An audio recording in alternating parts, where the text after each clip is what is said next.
Hi, welcome to Learning Monkey. I am Raghuveer. In this class, we do some practice programs in Python. In our Python playlist, we clearly discussed about how to improve your coding skills in Python. There we discussed that we have to follow 3 steps. The second step which we discussed is we have to get a deeper understanding of the concepts. So in order to get the deeper understanding, these programs will help you a lot. So what you have to do here is take the questions, try to solve it on your own, then check for the solutions. If you can solve these questions in 2 minutes, maximum of 2 minutes, you are good in Python. Otherwise, you repeat this playlist again and again till you get the practice for deeper understanding of the concepts. Coming to the programs, first I will show you the questions. Take the questions, then check. You try to do it on your own, then check for the solutions. This is our first question. What is the output of the code given below? Here they have given a function. Function is taking 2 variables, and this is our question.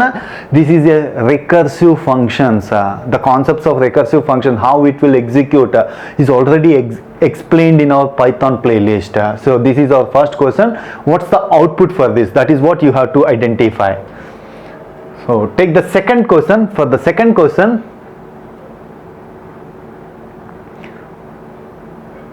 so this is our second question. What is the pattern displayed by the given below code? Here they have given a function. It is displaying a pattern. So what's the pattern? That is what you have to identify.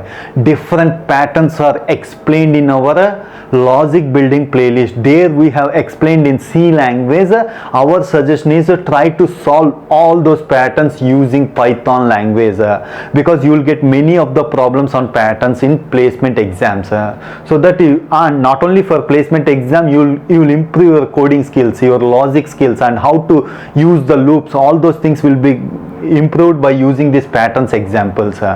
So take the question, try to solve it, and check for the, after that then only check for the solutions. So coming to the solution part, so we will explain the solutions little bit faster based on the assumption that you already know the basics. Based on that we will explain it.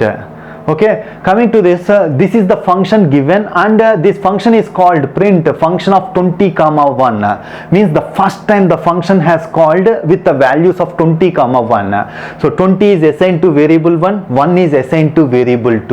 So what happens when we define a function? When we define a function, the function is assigned with a separate memory space. So in this space it is allocated to save the local variables. So variable 1, variable 2, and count are the local variables. So why we are explaining it again means when you are solving this, whenever you see the function, you have to get that point in mind. Then only this understanding will have a deeper understanding. Then only you can easily write the coding in our third part. So that's why we are explaining the points, which points you have to get into the mind. So this is how, when the first time the function is called, so variable 1, variable 2, this is the space. Assume that for understanding purpose, this is the space given to the function. Variable 1 is given a value 20 and variable 2 is given a value 1. And count is also there. We did not mention the count. Count is equal to 0. So now the function starts executing. What's happening here? Where 1 is equal to 0, 20 equal to 0? No. So if condition is false, it goes to elif, where 1 mod 2. What's modulus means? It will give the remainder value. 20 modulus 2 means remainder is 0. 0 means false. So elif also false. It will go to else statement. What's happening here? Count is equal to 2. It is incrementing the count by 2. So now the count value is 2, returning count plus function of where 1 floor division divided by floor division 2 comma 2 into where 2. That is what they have given, minus where 2. So it is again calling the function, but it is returning the value. Returning inside that, it is calling the function, means the value will be returned. So what's happening here? 2 plus, again it is calling the function, minus what is the where 2 here? 1. So this function is again called with what values it is calling? Where 1 floor division 2 means 10 value. 2 into where 2. 2 into where 2 means 2. So the next function called with the values of where 1 and where 2 values of 10 comma 2. When you are solving the questions, you try to do this rough work, because you won't get mistakes if you try to solve it in this way.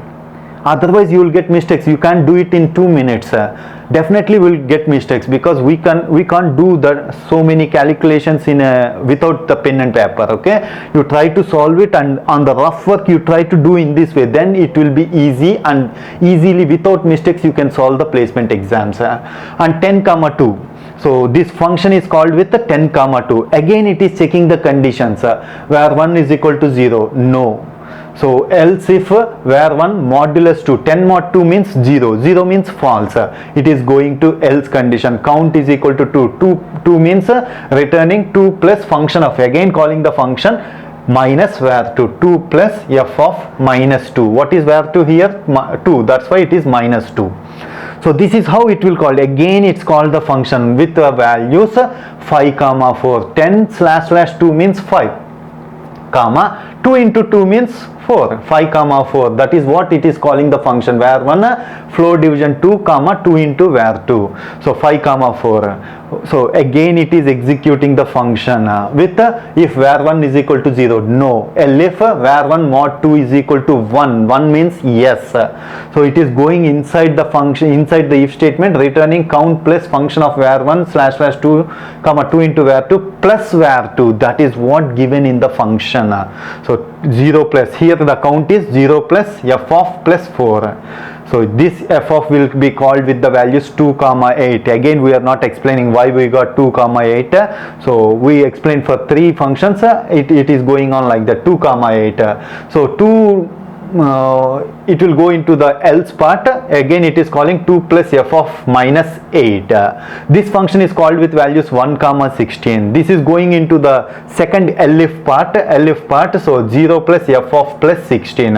Again this function is calling it 0, 32. Whenever it called the where 1 is equal to 0, variable 1 is equal to 0, it is returning 0. Count plus or equal to variable 2 divided by something it has done, and it is returning 0.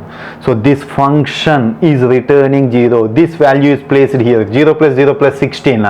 This means total is 16. 16 is sent to here, returning here. 2 plus 16 minus 8. 8 minus 8 plus 2, 10. So 10 value is sent to this function. 10 plus 4, 14. 14 is sent to this function. 2 minus 2 cancelled out. 14 is sent to this function. 2 plus minus 1, 1. 14 plus 1 is 15. The output which we get with this is 15 value. This is how the recursive functions execute. Coming to our second example, what's the pattern it is displaying? So it is taking that the display pattern of function is called with a value of 5, means num value is 5. So ch is equal to 65 means it is taking an integer value ch, it is taking 65 for I in range of 1, num plus 1. Means what's the number, num value here? 5. 5 plus 1 means 6. 1, 6 means it will take, this loop will take values 1, 2, 3, 4, 5. So this is how we have to practice on the paper. Then only you will get a clear understanding and intuition on the programs. This understanding will help you in the third session. What we do, you take a program, we take a problem and write the code. Take a problem and write the code. In order to write your own codings, you need this understanding. So for I in range of 1, num plus 1, 1, 2, 3, 4, 5, these are the values. Whenever it is going inside the loop, this is outer loop and this is inner loop. These concepts are nested loop concepts. So whenever you are taking the loop, this loop is taking 1, 2, 3, 4, 5. Whenever we go inside this loop, it is taking prin is equal to ch value. Prin is taking a 65 value. After that it is calling the nested loop for j in range of 1, I plus 1. Whenever you take 1, I plus 1 means it is taking I. So for I is equal to 1, j is executing 1 time. For I is equal to 2, j is executing 2 times. For I is equal to 3, j is executing 3 times. That is how nested loop is executing. So this loop, whenever it goes inside the loop, char is equal to chr of prin. What is this? This function we already discussed when we discussed the strings and other concepts. Chr is the function used. If you give the integer value, it will convert into ASCII character. For that it is using chr function. Means 65 of ASCII character means it's a capital A. So capital A is assigned to char. So it is what it is displaying, print char comma end is equal to, what's this, stay on the same line, don't go to the next line. So for that A will be displayed, print plus or equal to 1, we are increasing the count 65 to 66. 66 means capital B. But this function executes only for one time for the first iteration, for the first inner value. This will execute for one time. After coming out of this inner loop, it is going to new line, next line, A. In the next line again this inner function is calling for 2 times, and print is assigned with 65, and so the character values which consider is capital A, capital B.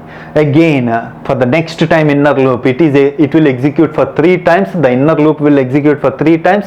It will display capital A, B, C. The next loop capital A, B, C, D. The next loop it will display capital A, B, C, D, E. This is the output pattern it is displaying. Let's check the solutions. So this is the solutions.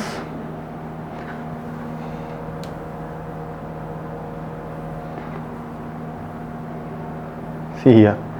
So this is the pattern and this is the code, function code. So the output here is 15. So this is the output, and for the pattern example, what's the output here is the display pattern. The pattern example, it is displaying A, capital AB, ABC, ABCD, ABCDE. Hope you understand the concepts. If you have any questions regarding the concept, please post your questions in the comment section below. Thanks for watching. If you haven't subscribed to our channel, please subscribe to our channel and press bell icon for the latest updates. Thank you.